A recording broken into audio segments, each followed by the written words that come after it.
Assalamualaikum warahmatullahi wabarakatuh. Kembali lagi di channel Pintu Dimensi. Dan tentunya masih bersama saya, Mas Wai. Di sini, saya akan menceritakan sebuah kisah mistis pendakian yang berjudul Hampir Mati di Puncak Merbabu.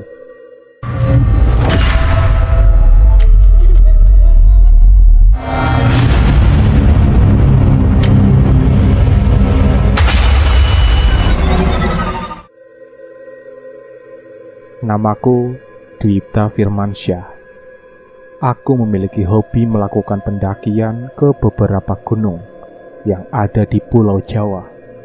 Bagiku, mendaki adalah kegiatan yang dapat memberikan kepuasan tersendiri. Terlebih lagi, ketika kita sampai di puncak gunung, rasa kepuasan tersebut semakin nyata adanya. Tepat pada tahun 2015, aku sempat melakukan pendakian yang hingga kini tidak akan mungkin aku bisa lupakan. Sebab di tahun tersebut, saat aku melakukan pendakian ke puncak Merbabu, aku hampir mati seorang diri. Melakukan pendakian seorang diri, atau biasa disebut dengan solo hiking, menjadi ketertarikan tersendiri bagiku. Maka dari itu, aku kerap kali melakukan pendakian seorang diri tanpa teman satupun. Sebab aku selalu berpikir bahwa puncak gunung sangatlah ramai, dan tentu bisa menemukan teman lain saat sampai di puncak gunung tersebut. Perjalanan menuju Merbabu pun dimulai. Aku memilih untuk menggunakan sepeda motor dari rumah menuju Magelang, Jawa Tengah. Kebetulan saat ini, aku tinggal di Pekalongan. Perjalanan menuju Magelang tentu memakan waktu yang sangat panjang. Namun, aku tidak keberatan akan hal tersebut. Aku memilih berangkat sore hari dengan alasan untuk menghindari panasnya terik matahari di siang. Aku tidak lupa membawa semua perlengkapan pendakian. Aku kemas dalam karir merah. Perjalanan terasa begitu damai, hingga kejanggalan pun mulai terjadi saat aku melewati alas roban Batang. Saat itu, hari mulai petang. Kondisi jalan yang begitu sepi, diapit oleh alas panjang jalan, membuatku sedikit merinding. Meskipun aku sudah sering lewat melintasi alas tersebut, namun sore hari ini rasanya benar-benar berbeda. Duh, jangan sampai ada hal aneh yang menghampiriku, ucapku di tengah perjalanan. Aku mendengar suara gamelan mengalun begitu kencang, seperti ada sebuah pertunjukan wayang yang tak jauh dari jalan Pantura alas roban. Bukan hanya suara gamelan, aku juga mendengar suara teriakan. Beberapa orang di sana, aku pun terhanyut dalam alunan gamelan yang kudengar tersebut. Sebab suara yang mengalun begitu indah. Karena terlalu asyik mendengar alunan tersebut, aku sampai lupa untuk mengisi bensin. Aku pun kemudian mencari pedagang bensin eceran. Tak lama setelah tersadar bahwa aku belum mengisi bensin. Tak butuh waktu lama, aku pun berhasil menemukannya.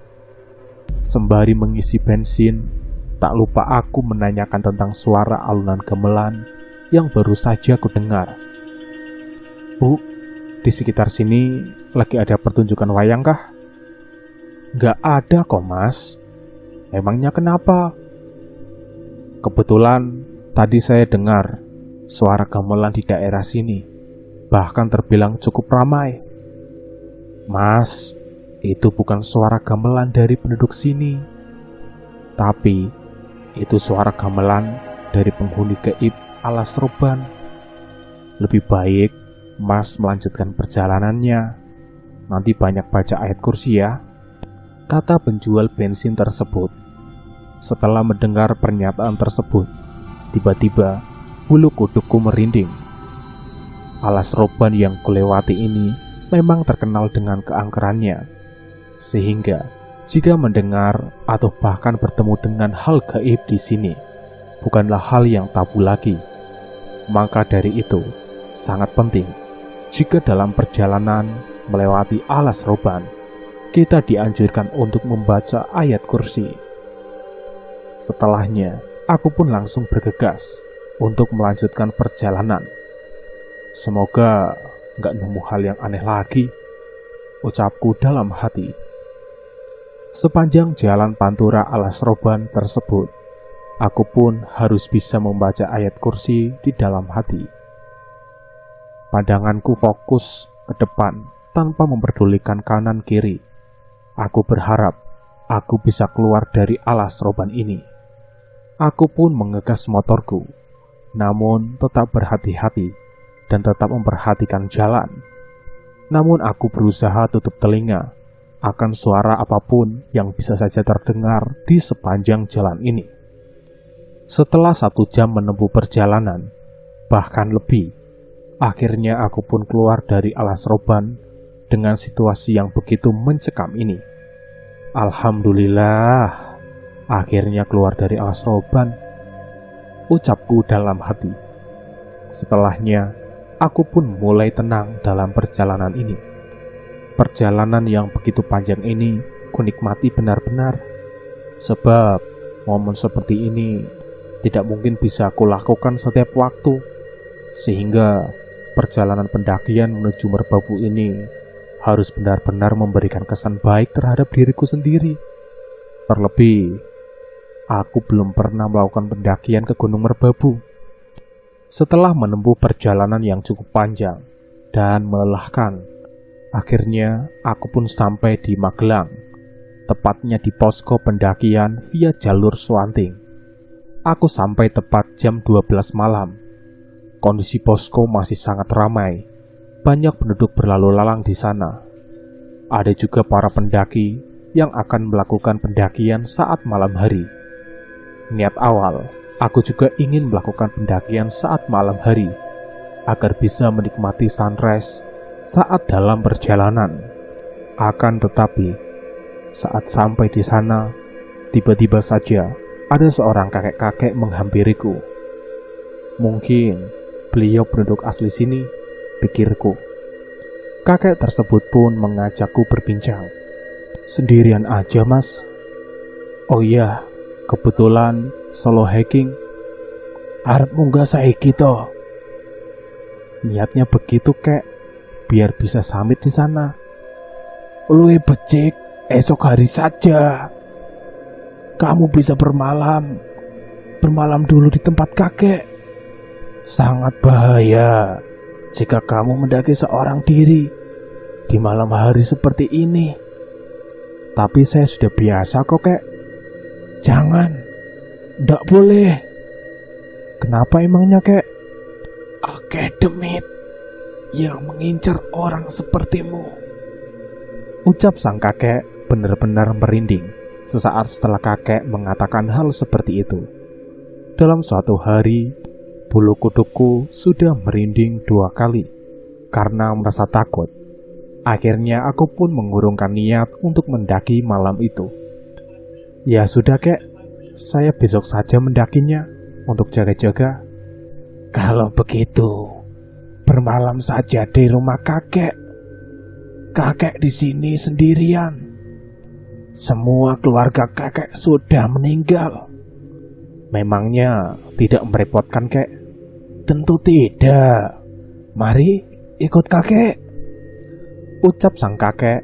Aku pun kemudian ikut bersamanya menuju sebuah rumah tua yang lokasinya cukup jauh dari posko pendakian. Meskipun cukup jauh, namun aku tidak keberatan akan hal tersebut. Terlebih lagi, sang kakek sudah sangat baik mau menawarkan aku bermalam di rumahnya. Sudah sampai, Cuk. Ini beneran saya boleh menginap di sini, Kek? Tentu boleh. Terima kasih banyak ya, Kek. Aku pun kemudian melihat-lihat sekeliling rumah kakek. Pandangku terfokus pada bingkai foto yang menempel di dinding ruangan tamu. Di foto tersebut, ada gambar kakek dan istrinya, serta kedua anak kecil yang kemungkinan besar mereka adalah cucu kesayangan kakek itu.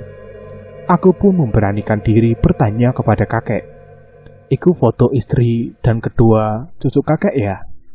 "Benar, Cu. Tapi mereka sudah tidak ada di sini."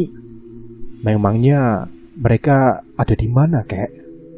"Sudah meninggal saat kebakaran," ucap sang kakek. Aku merasa tidak enak hati menanyakan hal tersebut. Terlebih lagi, keluarga kakek meninggal secara bersamaan saat kebakaran. Saya turut sedih atas kejadian itu ya, kek. "Iya ndak apa-apa toh, Cu. Lagian, kejadian itu sudah berlalu sangat lama. Mungkin sekitar 20 tahun atau bahkan lebih." "Semoga mereka semua bahagia di sana ya, kek. Amin." Kakek pun kemudian mempersilahkan aku untuk masuk dan beristirahat di sana, di salah satu kamar yang ada di rumah kakek. Kamar tersebut nampak begitu nyaman, meski terlihat sekali bahwa kamar tersebut sudah sangat jarang ditempati. Wajar saja, sudah begitu lama kakek tinggal seorang diri setelah kejadian buruk tersebut. Aku pun kemudian merebahkan badanku di atas ranjang guna melepas lelah perjalanan yang panjang yang aku lalui dari Pekalongan sampai ke Magelang. Aku berharap energiku di esok hari akan pulih kembali. Pada keesokan harinya, saat aku terbangun dari lelapku, aku merasakan hawa pekat dari tempat yang kusinggahi saat ini. Dan betapa kagetnya saat aku mulai membuka mata. Ternyata aku berada di tempat yang berbeda dengan semalam. Di tempat yang kusinggahi ini lebih pantas disebut sebagai rumah kosong yang sudah sangat lama tak berpenghuni. Bahkan banyak noda kosong di tiap dinding rumah seperti bekas terbakar. Aku pun mencoba memanggil sang kakek yang mengajak untuk bermalam di situ. Aku mulai mencarinya ke sekeliling rumah. "Kakek, kakek di mana?" Ucapku sudah beberapa kali aku memanggil nama kakek, namun tak kunjung ada jawaban darinya. Akhirnya aku pun memilih untuk keluar dari rumah tersebut saat hari sudah mulai cerah. Setelah aku berjalan beberapa langkah dari rumah tersebut, aku pun kemudian berjumpa dengan seorang warga, dan aku berinisiatif untuk menanyakan tentang sosok kakek dan rumah yang kusinggahi semalam. "Ngapunten nggih, Pak. Lihat kakek-kakek yang tinggal di rumah ujung sebelah sana ndak yo?" tanyaku kepada salah seorang warga. "Loh, rumah mana yo, Mas?" "Rumah tua yang berada di ujung sana, Pak," ucapku sembari menuju ke arah rumah kosong tersebut. "Itu rumah kosong, Mas. Bahkan sudah kosong dan sudah sangat lama. Tapi tadi malam saya diajak seorang kakek untuk bermalam di sana kok, Pak." "Hah? Rumah itu benar-benar sudah tidak berpenghuni, Mas. Memangnya penghuni rumah itu kemana, Pak?"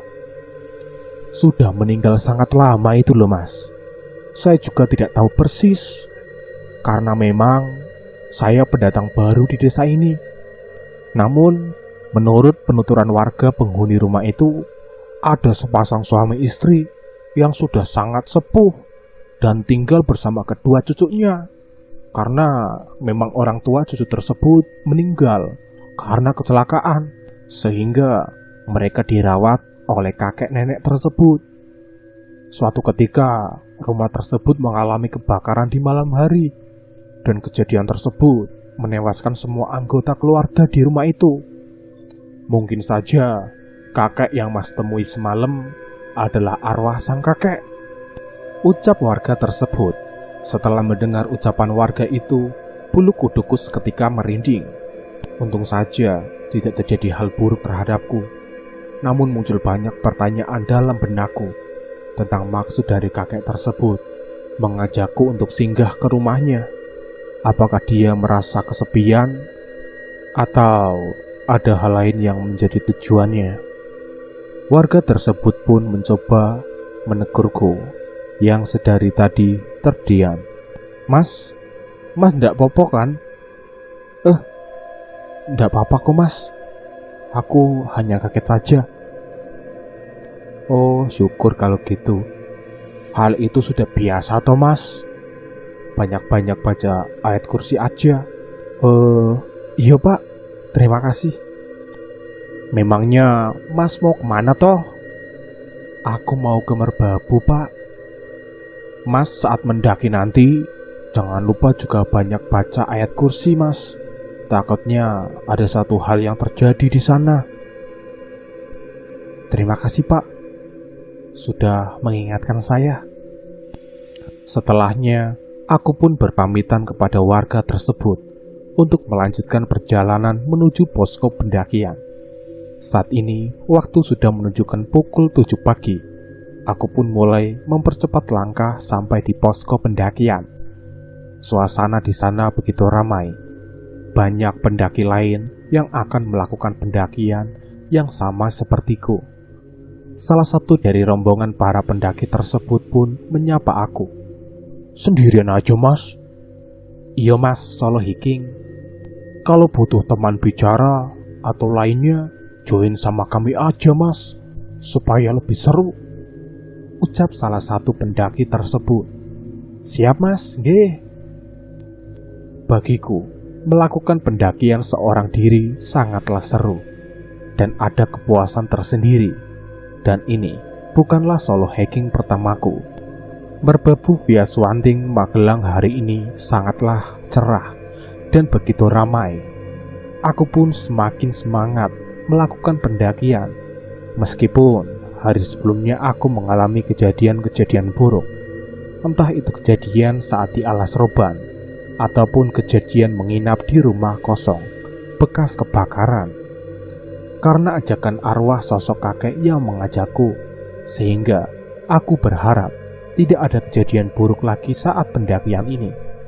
Aku pun mendaftarkan diri di posko dan mulai masuk ke jalur pendakian. Salah seorang penjaga mencoba menegur dan mengajakku berbincang. Kamu mendaki sendiri yakin? Yakin pak. Memangnya kenapa ya pak? Sebelumnya ada yang pernah melakukan solo hiking, tapi dia malah tersesat di jalur pendakian. Bahkan sampai menyebabkan cedera fisik. Untung saja dia bisa selamat. Saya cuma khawatir kejadian serupa terulang lagi.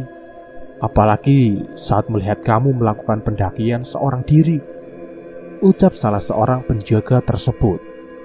Insya Allah, saya bisa pastikan kalau hal serupa tidak terjadi kepada saya, Pak.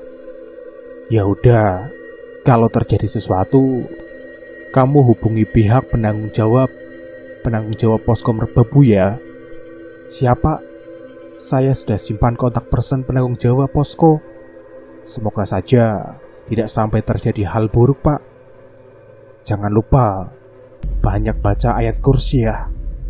Iya, Pak.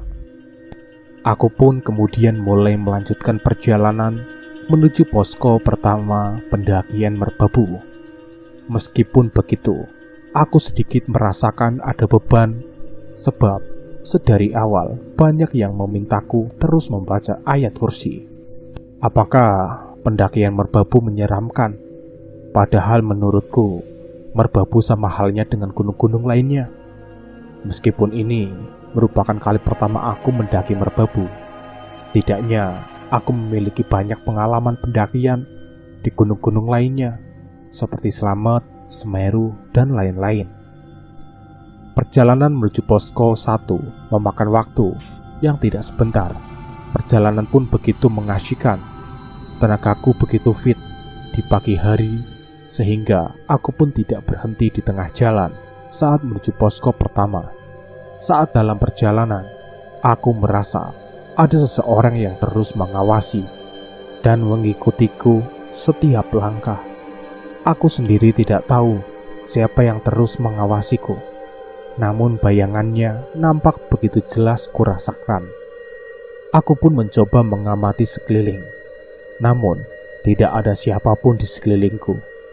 Hanya pepohonan besar dan suara burung hutan yang terdengar begitu nyaring. Kok seperti ada yang mengawasiku ya? Ucapku dalam hati. Namun aku berusaha tidak mengindahkannya. Aku khawatir jika aku memperdulikan hal tersebut, takut membuatku semakin parno dalam melakukan perjalanan ini. Aku pun memutuskan untuk menikmati perjalanan. Saat hampir sampai di posko 1, tiba-tiba saja dari arah belakang ada seorang yang menepuk pundakku. Setelahnya aku pun merasa takut seketika, sebab orang yang menepuk pundakku tak mengatakan kata apapun. Aku pun kemudian memberanikan diri untuk menoleh ke belakang. Betapa kagetnya aku saat mendapati seorang laki-laki parubaya yang sedang menatapku dengan tatapan yang begitu tajam. Wajahnya nampak begitu pucat, namun pakaian yang ia kenakan seperti pakaian pendaki pada umumnya. Aku pun mencoba mengajaknya berbicara. "Ada apa ya, Pak?" "Saya haus."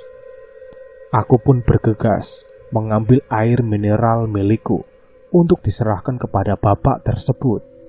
Dengan cepatnya, bapak itu pun meraih mineral itu dan kemudian meminumnya.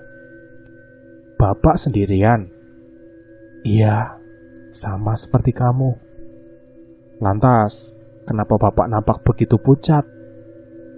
Bapak-bapak tersebut hanya terdiam membisu saat mendengar pertanyaanku. Tatapannya begitu kosong. Wajahnya pucat, masih terlihat begitu nyata. Aku pun mulai berasumsi tentang sosok bapak yang saat ini sedang tepat berada di hadapanku. Apakah bapak tersebut tersesat atau ada hal buruk yang menimpa? Asumsi-asumsi terus bermunculan tanpa henti, dan hal tersebut sedikit mengganggu pemikiranku. Aku pun melanjutkan perjalanan, namun bapak tersebut terus mengikuti langkahku. Aku pikir dia membutuhkan hal lain selain air mineral, sehingga aku coba menanyakannya kepada bapak tersebut. "Bapak mengikuti saya terus ada apa ya, Pak?" "Saya ingin bersamamu." "Ya sudah, kalau begitu berhubung kita sama-sama sendiri, kita bisa melakukan pendakian bersama, Pak." Bapak itu pun hanya mengangguk setelah mendengar ajakanku. Sepanjang perjalanan, bapak tersebut tak banyak bicara. Sementara air mineral yang kuberikan masih ia genggam dengan begitu erat. Pos 1 pun mulai terlihat. Aku pun mengajak bapak tersebut untuk beristirahat bersama. Setelah sampai di pos pertama, aku pun mulai membuka persediaan makanan ringan dan minuman yang kubawa. Tak lupa kutawarkan pula kepada bapak yang sedari tadi berjalan bersama aku. "Ini Pak, silakan dimakan. Saya hanya membawa sedikit makanan ringan, tapi cukuplah untuk mengobati perut keroncongan." Bapak tersebut hanya mengangguk, namun ia tak mengambil sedikit pun makanan yang kutawarkan. Ia hanya meminum minuman yang kuberikan kepadanya saat dalam perjalanan. Aku pun kemudian membuka obrolan dengannya untuk mengetahui tentang sosok bapak yang sedang bersamaku. "Kalau boleh tahu, nama bapak siapa dan dari mana?" "Saya Dwipta." "Kenapa bapak mendaki sendirian?" "Saya tersesat." "Sudah berapa hari bapak tersesat?" "Sudah lama." "Lalu bagaimana cara bapak bisa ketemu lagi ke jalan ini?" "Melihat kamu." Ucap bapak tersebut, aku benar-benar tidak paham dengan apa yang bapak tersebut katakan. Dia bilang kalau dia tersesat, namun dia selamat setelah melihatku. Sementara aku sendiri belum lama berjalan di gunung ini. Bahkan sekarang, aku baru sampai di pos pertama. Aku benar-benar tidak mengerti. Banyak pertanyaan muncul di dalam benakku. Sehingga tak lama setelahnya lewat gerombolan pendaki akan turun ke bawah. Mereka pun tak lupa untuk menyapaku di posko pertama. Sendirian aja nih mas? Iya mas, tapi saat ini lagi bareng pendaki lain. Ini di sebelah saya, bapak-bapak. Hah? Bapak-bapak bang? Udah gak ada siapa-siapa di samping abang, kata pendaki lain yang juga ikut turun. Sontak aku pun langsung menengok ke arah bapak-bapak di sebelahku, dan dia masih duduk tak jauh dariku. Dan anehnya, mereka tidak melihatnya. Hal ini seketika membuat bulu kuduku merinding. Apa bapak-bapak di sebelahku benar-benar manusia atau bukan? Aku pun langsung bergegas untuk melanjutkan perjalananku. Aku sengaja berjalan lebih cepat agar bapak tersebut tidak mengikutiku, sebab ada rasa takut tersendiri yang menyelimuti benakku. Aku coba lihat ke belakang, dan bapak-bapak tersebut sudah tidak ada. Entah dia hilang atau kembali turun, aku tidak tahu. Yang pasti, aku menjadi sedikit lebih tenang. Di sepanjang jalan pendakian, aku merasakan ada aura dingin yang menyebar di tubuhku, dan juga suara burung parkit yang berbunyi terus membersamai perjalananku. Tiba-tiba saja dari sebelah kanan dariku terdengar suara anak-anak yang sedang bergurau. Sangat ramai, namun setelah aku coba perhatikan di sekelilingku, tidak ada siapa-siapa. Bahkan pendaki lain pun cukup berjarak denganku. Padahal saat ini siang hari, namun hal mistis terus saja berdatangan menghampiriku. Pikiranku tersugesti dengan hal-hal mistis, sehingga sangat sulit bagiku untuk menerima hal-hal yang tak bisa dipikirkan dengan menggunakan logika, tanpa dikaitkan dengan hal-hal yang berbau gaib. Aku pun coba menghiraukan suara anak-anak kecil yang terdengar sedang bercanda dan bermain bersama. Aku mempercepat langkahku agar cepat bertemu dengan pendaki lain. Ada sedikit rasa menyesal melakukan pendakian seorang diri, sebab pendakian merbabu tak semudah yang aku bayangkan sebelumnya. Setelah berjalan dengan cepat dan melewati banyak jalan terjal, akhirnya aku pun berjumpa dengan salah satu rombongan pendaki yang saat itu berjumlah 3 orang. Karena rasa takut yang menyelimuti, akhirnya aku pun meminta izin kepada mereka untuk bergabung dalam kelompoknya, untuk sekedar menghilangkan rasa takut. Mas, saya boleh ndak ikut bergabung? Tentu bolehlah mas, sendirian aja nih. Iya mas, saya solo hiking, tapi karena saya mengalami hal-hal yang cukup menakutkan, jadi saya mencari pendaki lain yang bisa saya jadikan teman. Hati-hati mas, kalau mau mendaki sendirian, takutnya ada tiba-tiba yang meminta bareng. Loh, pas banget mas, tadi saya berjalan ke pos 1 dan ada bapak-bapak yang tiba-tiba menghampiri saya. Dia sangat pucat dan dia bilang haus. Lalu saya beri dia minum. Setelahnya dia terus mengikuti saya. Saya pun sedikit takut. Akhirnya saya coba jalan lebih cepat dan ternyata orang tersebut sudah menghilang. Mas, harus hati-hati, sebab belum lama ini ada seorang pendaki yang hilang dan sampai saat ini tidak ditemukan. Entah dia meninggal di sini atau bagaimana, saya kurang tahu pastinya mas, ucap pendaki tersebut. Setelah mendengar perkataan para pendaki tersebut, aku pun teringat dengan sosok bapak-bapak yang mengikutiku tadi. Apakah dia orang yang hilang di gunung ini?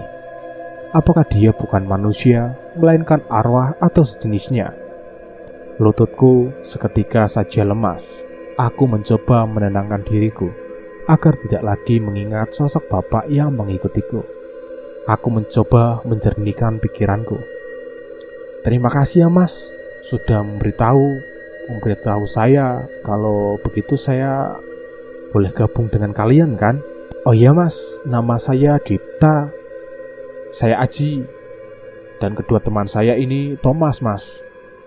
Ini pendakian merbabu pertama kami. ucap pendaki tersebut. Kalau begitu sama dengan saya ini juga pendaki merbabu. Pendakian pertama juga ini mas. Kami berempat pun kemudian melanjutkan perjalanan. Aku sedikit lebih tenang setelah bergabung dengan Aji dan kedua temannya. Bayangkan, hingga sampai puncak, aku terus seorang diri. Mungkin saja akan ada banyak hal aneh yang mendatangiku. Aji mengajak kami untuk beristirahat dan membangun tenda. Ketika sampai di pos ketiga, barulah nanti saat tengah malam, kita baru melakukan perjalanan menuju puncak merbabu.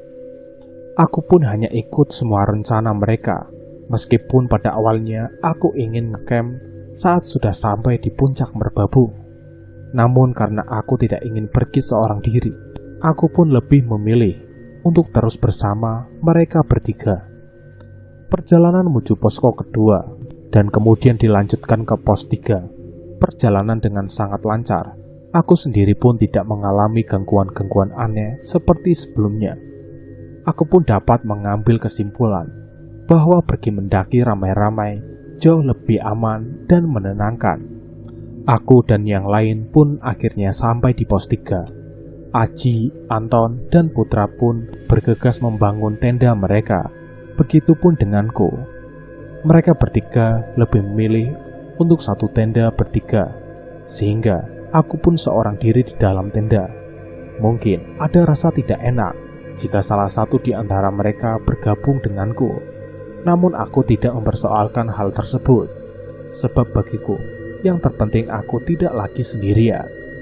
Saat malam mulai larut, kami pun melanjutkan aktivitas selanjutnya, yaitu memasak. Karena aku memiliki keahlian memasak, akhirnya aku pun memberanikan diri untuk menjadi juru masak di pendakian ini. Semua logistik dikeluarkan untuk kemudian dimasak oleh aku, sementara teman-teman yang lain menyiapkan minuman dan buah-buahan. Setelah selesai memasak dan kemudian dilanjutkan menyantapnya, kami pun memilih untuk tidur lebih awal agar bisa bangun lebih cepat. Saat terlelap, tiba-tiba saja terdengar gerimis rintik-rintik yang membasahi tendaku. Tak lama setelahnya, tiba-tiba saja tendaku seolah-olah ada yang menggerakkan. Bukan layaknya digerakkan oleh angin, melainkan seperti digerakkan oleh seseorang. Aku pun terbangun dan mencoba menatap langit-langit tendaku. Dan dari sana aku melihat bayangan hitam yang berada tepat di atas tendaku. Aku sendiri tidak tahu bayangan apa. Aku tidak berani untuk keluar dari tenda. Aku pun berusaha sekeras mungkin untuk tidak menghiraukan bayangan tersebut dan melanjutkan tidur, meskipun sangat sulit. Aku berusaha sekeras mungkin untuk bisa terlelap kembali, sebab saat ini jam masih menunjukkan pukul 12 malam. Sementara aku dan teman-teman baruku akan berjalan kembali menuju puncak merbabu jam 2 malam. Aku pun bisa terlelap setelah berusaha dengan keras, akan tetapi mimpi buruk pun mendatangiku, dan mimpi itu benar-benar seperti nyata. Di dalam mimpi, aku sudah berada di puncak merbabu. Di sana, aku bertemu dengan sosok kakek yang mengajakku menginap di gubuk tuanya. Sebelum aku melakukan pendakian, bukan hanya dia, aku pun melihat sosok bapak-bapak parubaya yang mengikutiku terus-menerus saat perjalanan ke posko 1. Mereka berdua menatapku dengan tatapan tajam penuh dengan amarah. Setelah melihat tatapan menakutkan dari mereka, aku pun memberanikan diri untuk menanyakan maksud dari tatapan itu. "Maksud kalian apa menatapku begitu?" "Tidak seharusnya kamu menginjakan kaki di tanah ini. Mengapa tidak boleh? Kamu terlalu membahayakan." "Aku tidak mengusik kalian. Aku tidak merusak apapun di gunung ini. Dan yang pasti, aku tidak berbuat seenaknya saat pendakian ini." "Tapi kamu sudah membawa sesuatu yang tidak seharusnya." "Sesuatu? Apa yang kakek maksud?" "Sesuatu yang kamu jadikan pelindung dari leluhurmu," ucap sang kakek. Aku pun terdiam. Tidurku benar-benar gelisah karena persoalan ini. Tiba-tiba saja, di luar tendaku, Aji, Putra, dan Anton sudah memanggil-manggil namaku. Aku pun kemudian tersadar dari mimpiku, teringat benar-benar mengucur deras keringat ke tubuhku. Sontak aku pun langsung membuka tenda dan menyapa ke teman-teman baruku tersebut. Sementara mereka nampak kaget melihatku dengan keringat yang benar-benar membasahi tubuhku. "Kamu kenapa? Mimpi buruk ya?" "Iya, benar-benar nyata sekali."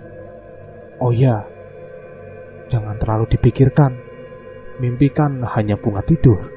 Mereka bertiga pun kemudian membantuku mengemasi tenda dan perlengkapan lainnya. Saat mengemasi tenda, aku pun berpikir tentang arti dari mimpi tersebut. Apa maksud sesuatu yang dibicarakan oleh mereka? Hingga akhirnya aku pun tersadar dengan pemberian kakek yang selalu kubawa kemana-mana. Menurutku, kakek itu bisa melindungiku dari mara bahaya yang diberikan kepadaku, semacam kodam yang memang sudah aku miliki semenjak kecil dan selalu aku pakai dalam bentuk kalung. Apa itu ya yang dimaksud oleh mereka? Tanyaku dalam hati. Aku pun melamun selama beberapa waktu, hingga teman-teman baruku pun kemudian menegurku. "Kenapa lagi, Dip? Aku baru ingat kalau aku bawa kodam di dalam pendakian ini." Aji dan teman-temannya pun kaget akan pernyataanku. Mereka berpikir akan ada bahaya yang bisa saja datang karena hal tersebut. "Gila kamu, Dip. Bisa-bisanya muncak bawa kodam." "Kodam ini pemberian dari kakek yang selalu kupakai kemana-mana. Tapi gak perlu sampai dibawa ke gunung lah. Ya gimana? Kata kakekku, itu bisa jadi pelindung. Tapi penghuni di gunung ini tidak suka akan sosok yang ada di dalam kodammu itu. Nanti kalau ada sesuatu terjadi, lebih baik kita pisah aja.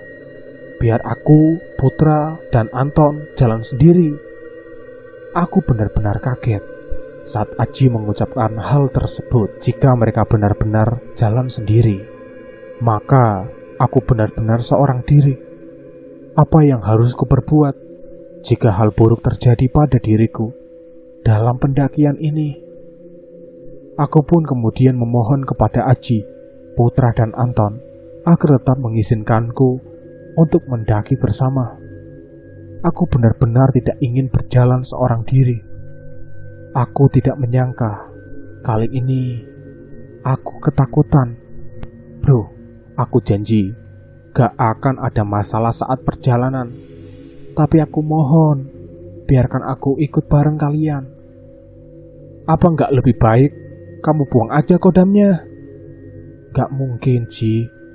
Karena ini pemberian kakek." "Ya sudah, terserah kamu saja." Setelah selesai merapikan tenda, kami pun kemudian mulai melanjutkan perjalanan. Namun dalam perjalanan itu, aku merasa sikap Aji, Putra, dan Anton sedikit berbeda. Aku memaklumi perubahan sikap mereka, sebab dalam hal ini, aku yang salah. Aku sudah membawa kodam pemberian kakek saat pendakian Merbabu kali ini. Sedangkan mereka bertiga secara tidak langsung terlibat dalam permasalahanku. Di tengah perjalanan, ada saja kejanggalan-kejanggalan yang terus mengusikku. Aku berusaha bersikap seolah-olah tidak ada apa-apa. Sebab jika aku berbicara secara langsung, aku takut Aji dan yang lainnya merasa tidak nyaman dan memilih untuk berjalan sendirian. Di sepanjang jalan, aku melihat sosok perempuan yang persis seperti sosok kuntilanak yang terus memandangiku. Dari sebelah kanan dan kiri jalur pendakian yang tak lain adalah jurang. Sepanjang jalan, aku terus beristighfar untuk menenangkan diriku, meskipun rasa takut di dalam diriku begitu besar. namun aku mencoba untuk bersikap biasa saja. Meskipun aku berusaha bersikap biasa-biasa saja, namun nyatanya ketika temanku melihat raut kecemasan dalam diriku. "Dipta, kamu baik-baik saja kan?" "Ya, aman kok, aman." Di sepanjang jalan, aku merenungkan hal yang terjadi pada diriku. Andai saja sejak awal aku tidak membawa kodam warisan kakek bersamaku, pasti kejadian ini tidak akan terjadi. Dan mungkin makhluk-makhluk itu terus tidak akan menggangguku. Dan tidak akan mungkin aku bermimpi buruk. Mungkin kalau sejak awal aku buang kodam ini, seperti ucapan Aji dan semua teman-temannya itu, mungkin aku akan baik-baik saja. Ucapku dalam hati. Aku pun kemudian berinisiatif untuk membuangnya. Namun tanpa sepengetahuan 3 teman baruku itu, aku pun meminta izin kepada mereka dengan pura-pura mau buang air kecil. "Teman-teman, aku izin buang air kecil dulu ya sebentar." "Oh ya sudah, kami tunggu di sini ya." "Iya, jangan kemana-kemana dulu ya. Aduh, udah kebelet banget ini." Aku pun kemudian langsung pergi menuju pohon besar, tak jauh dari teman-teman baruku. Aku mulai menggali lubang untuk mengubur kalung kodam peninggalan kakek. Meskipun berat, namun aku seperti tak ada pilihan lain. Setelah usai, aku pun merasa sedikit lega. Namun aku ingin melampiaskannya dengan sebuah teriakan agar hatiku semakin tenang. Aku kemudian mencari tanah yang cukup lapang dan berteriak di sana. "Hai, jangan ganggu saya. Saya sudah penuhi semuanya. Biarkan saya hidup dengan tenang." Sepertinya Jidan dan lainnya mendengar teriakanku. Mereka pun sontak langsung berlari untuk menghampiriku. Dan anehnya, mereka tidak melihatku. Aku terus berteriak memanggilnya. Tapi ada seperti penghalang yang membuat kita terpisah, walaupun sebenarnya jarak kita hanya beberapa meter. Dalam kebingungan, aku terus berjalan sendiri. Saat sore menjelang, Dwipta menyadari bahwa dia telah tersesat. Jalur yang biasa ia lewati tampak asing, dan setiap tanda petunjuk arah tampaknya telah hilang. Panik mulai menguasainya. Tiba-tiba, dari balik kabut, wanita dalam mimpinya muncul lagi. Kali ini, ia bisa merasakan hawa dingin yang menyelubunginya. Dan hantu itu terus memanggil namanya. Aku mencoba berlari, tapi setiap langkahku terasa berat. Kakinya seperti ditarik ke dalam tanah. Dalam keputusasaan, aku mengingat kalung pemberian kakekku. Dengan segenap tenaga, aku menarik kalung itu dan memegang erat-erat. Aku kembali menggali dan menemukan kalung itu yang baru saja aku kubur. Dan aku berteriak, "Lindungi aku!" bisiknya sambil berdoa. Tiba-tiba, kabut di sekitarnya mulai menghilang. Bayangan-bayangan dan suara-suara mengerikan itu perlahan menghilang. Ternyata kalung pemberian kakek ada manfaatnya jika teror yang dilakukan oleh hantu-hantu itu. Ia adalah tipu dayanya agar aku membuang kalung itu. Padahal kalung itu adalah kalung yang mampu melindungiku dan menjagaku dimanapun aku berada. Suara-suara mengerikan itu perlahan menghilang. Namun belum selesai. Tanah di bawahnya terasa bergetar. Aku terperosok ke dalam sebuah lubang dan terjebak di sana. Kakiku terluka parah dan tidak bisa digerakkan. Selama berjam-jam, aku berusaha bertahan dengan luka dan rasa sakit yang luar biasa. Saat malam tiba, suhu malam turun dengan drastis. Aku merasa ketakutan. Di tengah kegelapan, aku mendengar langkah kaki mendekat. Dengan lemah, dia menoleh dan melihat sosok wanita berwajah pucat yang berdiri di hadapannya. "Ini adalah akhirmu," katanya sangat dingin. Aku merasa hidupku hampir berakhir. Tiba-tiba dari dalam kalungku muncul cahaya terang yang sangat menyilaukan. Sosok wanita itu berteriak dan menghilang dalam sekejap. Dwipta terkejut, tapi kemudian merasa ada yang menariknya keluar dari lubang. Dengan setengah sadar, ia melihat kakeknya. Tapi itu hanyalah ilusi. Pagi harinya, sekelompok pendaki lain menemukanku yang tergeletak pingsan. Mereka segera membawanya turun gunung dan membawaku ke rumah sakit. Setelah beberapa hari, aku dirawat. Aku pulih dan aku memutuskan untuk mengembalikan kalung itu kepada kakek dan menceritakan semua yang terjadi. Kakek mendengarkan dengan seksama dan kemudian berkata, "Kodam ini memang kuat, Cuk. tapi gunung memiliki penunggunya sendiri. Kau telah selamat. Tapi ingatlah kau, Cuk, untuk selalu menghormati tempat-tempat yang memiliki kekuatan dan roh-roh kuno." Sejak saat itu, saya belajar untuk lebih menghargai alam dan makhluk-makhluk yang tak kasat mata. Pendakian ke Gunung Merbabu menjadi pengalaman yang tak pernah kulupakan. Sebuah perjalanan tentang keberanian, ketakutan, dan penghormatan terhadap alam dan hal yang gaib. Dan aku berjanji pada diriku sendiri agar tidak mendaki sendirian, karena solo hiking ternyata sangat mengerikan dan sangat membahayakan.